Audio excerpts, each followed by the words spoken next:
Angélique Kidjo, vous êtes aux côtés des femmes dans des actions extrêmement concrètes. Hein. Vous avez dit que les femmes africaines sont la colonne vertébrale du continent. Et ce dont on s'aperçoit, c'est que les femmes ont beaucoup de mal à faire financer leurs activités, alors que les banques, les institutions financières prêtent plus facilement aux hommes, alors qu'ils remboursent moins. Mais c'est le monde bancaire qui est ainsi. L'égalité des genres, l'inégalité des genres, c'est aussi dans les banques qu'on les trouve. Et ce qui me touche beaucoup depuis que j'ai commencé à travailler sur ce volet financier avec les femmes, c'est que je me suis rendu compte qu'il y a une sorte de snobisme un peu par rapport aux femmes du marché pour avoir accès aux banques. Moi, ma grand-mère travaillait au marché, elle vendait des pagnes. J'ai connu ça depuis que je suis gamine. Un jour, mon père l'a forcée à aller ouvrir un compte en banque.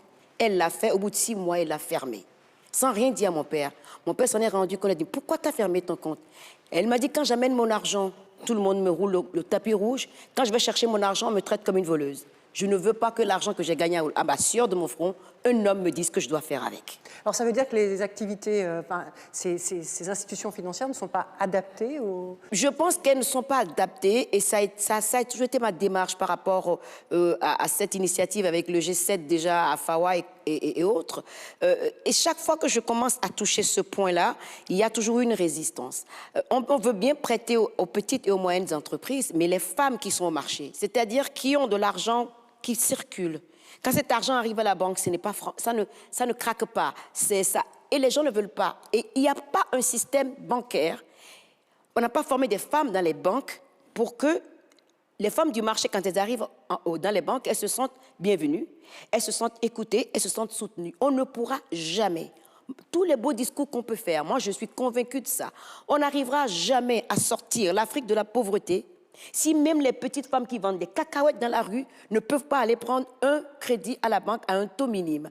Les microcrédits, par exemple, au Bénin, quand ça a commencé, c'est 28% d'intérêt. Et les femmes, il y a certaines femmes béninoises qui ont dit non, c'est trop. Et ça a diminué à 23%. Même à 23% au Bénin, dans un pays pauvre comme le Bénin, c'est impossible à vivre. C'est insoutenable. Et c'est insoutenable. Et les femmes me racontent leurs cauchemars quand elles ont un peu de retard pour payer. C'est-à-dire que ceux qui réclament l'argent viennent à la maison, leurs enfants peuvent avoir faim, en train de pleurer. Le monsieur, il est là, jusqu'à tu payes. Parce que si tu ne payes pas, il ne part pas.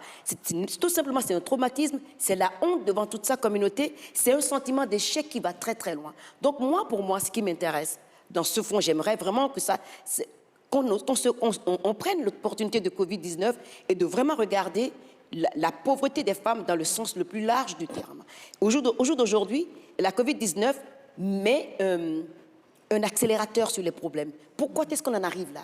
S'il y avait eu un soutien au départ, les femmes aujourd'hui seraient un soutien pour les hommes, seraient un soutien pour régler le problème.